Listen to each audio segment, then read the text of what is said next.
ಪ್ರಿಯ ವೀಕ್ಷಕರೇ, ದೇಶ ಕೋಶ ಪರಂಪರೆ ವಾಹಿನಿಗೆ ಸ್ವಾಗತ. ಇಂದಿನ ಸಂಚಿಕೆಯಲ್ಲಿ ಔಷಧಿ ಸಸ್ಯವೊಂದರ ಕುರಿತಾಗಿ ಹೇಳುವುದಿದೆ. ಬನ್ನಿ ನೋಡೋಣ ಆ ಸಸ್ಯ ಯಾವುದೆಂದು.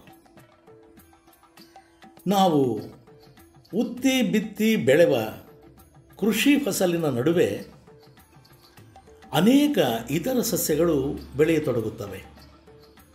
ಅವು ನಾವು ಬಿತ್ತದಿದ್ದರೂ ತನ್ನಿಂತಾನೇ ಬೆಳೆಯುತ್ತವೆ. ಅವುಗಳನ್ನು ಕಳೆ ಎನ್ನುತ್ತೇವೆ. ಅದನ್ನು ನಮ್ಮ ಫಸಲಿಗೆ ತೊಂದರೆ ಎಂದು ತೊಡೆದು ಹಾಕುತ್ತೇವೆ. ಕಳೆ ಎಂದಾಕ್ಷಣ ಅವು ಕೆಲಸಕ್ಕೆ ಬಾರದವು ಎಂದು ನಿರ್ಧರಿಸುವಂತಿಲ್ಲ. ಏಕೆಂದರೆ ನಮಗೆ ಅನೇಕ ಔಷಧಿ ಸಸ್ಯಗಳು ದೊರಕಿದ್ದೇ ಈ ಕಳೆಗಿಡಗಳಲ್ಲಿ. ಇಂಥ ಕಳೆಗಿಡಗಳ ಗುಂಪಿಗೆ ಸೇರಿರುವ ಔಷಧಿ ಸಸ್ಯವೇ ತುಂಬೆ. ತುಂಬೆ ಗಿಡವನ್ನು ಸಾಮಾನ್ಯವಾಗಿ ಎಲ್ಲರೂ ನೋಡಿರುತ್ತೀರಿ. ಇದು ಎಲ್ಲ ಕಾಲಕ್ಕೂ ಎಲ್ಲ ಪ್ರದೇಶಗಳಲ್ಲೂ ಸಾಮಾನ್ಯವಾಗಿ ಬೆಳೆಯುವ ಸಸ್ಯ. ಸಮುದ್ರ ಮಟ್ಟದಿಂದ ಹಿಡಿದು 3000 ಅಡಿಗಳಷ್ಟು ಎತ್ತರದ ಪ್ರದೇಶಗಳಲ್ಲೆಲ್ಲ ಇದು ಕಂಡುಬರುತ್ತದೆ. ಪಾಳು ಬಿದ್ದ ಪ್ರದೇಶ, ಕೃಷಿ ಭೂಮಿ ಮತ್ತು ರಸ್ತೆಯ ಬದಿಗಳಲ್ಲಿ ಹುಲುಸಾಗಿ ಬೆಳೆಯುತ್ತದೆ. ಏಕೆಂದರೆ ಈ ಸಸ್ಯಕ್ಕೆ ಕೀಟಬಾಧೆ ಎಂಬುದೇ ಇಲ್ಲ. ಹಿಮಾಲಯದಿಂದ ಕನ್ಯಾಕುಮಾರಿಯವರೆಗೆ ಎಲ್ಲ ಕಡೆಗಳಲ್ಲೂ ತುಂಬೆ ಗಿಡವನ್ನು ಕಾಣಬಹುದು. ಇದು 1 ರಿಂದ 2 ಅಡಿಗಳಷ್ಟು ಎತ್ತರಕ್ಕೆ ಬೆಳೆಯುವ ಒಂದು ಪುಟ್ಟ ಗಿಡ. ಮೃದುವಾದ ಕಾಂಡದ ಮೇಲೆ 2-3 ಅಂಗುಲ ಉದ್ದದ ಹಸಿರು ಎಲೆಗಳು. ಕಾಂಡ ಮತ್ತು ಎಲೆಗಳ ಮೇಲಿನ ಮೃದುವಾದ ರೋಮಗಳು ತುಪ್ಪಳದಂತಿರುತ್ತವೆ. ಎಲೆಯ ಕಂಕುಳಲ್ಲಿ ಸಣ್ಣ ಗಾತ್ರದ ಬಿಳಿಯ ಹೂಗೊಂಚಲು. ಅಷ್ಟು ಸಣ್ಣ ಹೂಗಳಲ್ಲೂ ಜೇನುನೊಣಗಳು, ಚಿಟ್ಟೆಗಳು ಮಕರಂದ ಹೀರಲು ಬರುತ್ತವೆ. ಹೂಗಳನ್ನು ಚೀಪುವುದರ ಮೂಲಕ ನಾವು ಕೂಡ ಮಕರಂದದ ರುಚಿ ನೋಡಬಹುದು. ತುಂಬೆ ಗಿಡ ಧಾರ್ಮಿಕವಾಗಿ ಹೆಚ್ಚಿನ ಮಹತ್ವ ಪಡೆದುಕೊಂಡಿದೆ. ಅದಕ್ಕೆ ಕಾರಣ ತುಂಬೆ ಹೂವು ಈಶ್ವರನ ಪೂಜೆಗೆ ಶ್ರೇಷ್ಠವಾದುದು ಎಂಬ ನಂಬಿಕೆ. ಸಸ್ಯಶಾಸ್ತ್ರೀಯವಾಗಿ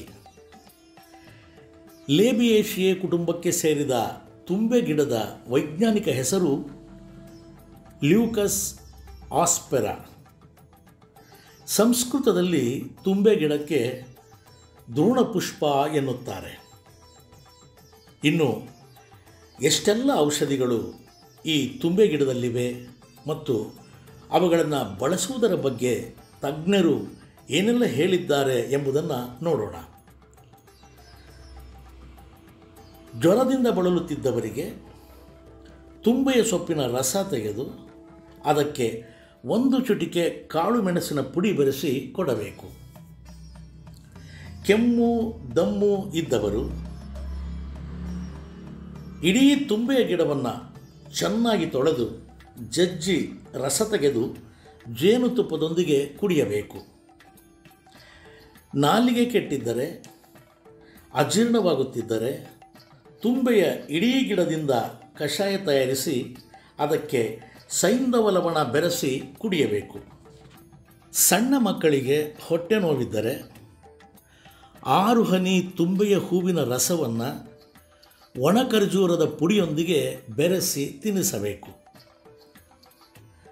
ಋತುಚಕ್ರ ನಿಯಮಿತವಾಗಿ ಇಲ್ಲದಿದ್ದರೆ ಸ್ತ್ರೀಯರು ತುಂಬೆ ಹೂವಿನ ರಸವನ್ನು ದಿನಕ್ಕೆ 2 ಬಾರಿ 4 ಚಮಚೆಯಷ್ಟನ್ನು ಖಾಲಿ ಹೊಟ್ಟೆಗೆ ಕುಡಿಯಬೇಕು. ನೆಗಡಿ, ತಲೆನೋವು ಹಾಗೂ ಹಾವು ಕಡಿದಲ್ಲಿ ಹೂವಿನ ರಸವನ್ನು ನಶ್ಯದ ರೀತಿಯಲ್ಲಿ ಬಳಸಬೇಕು.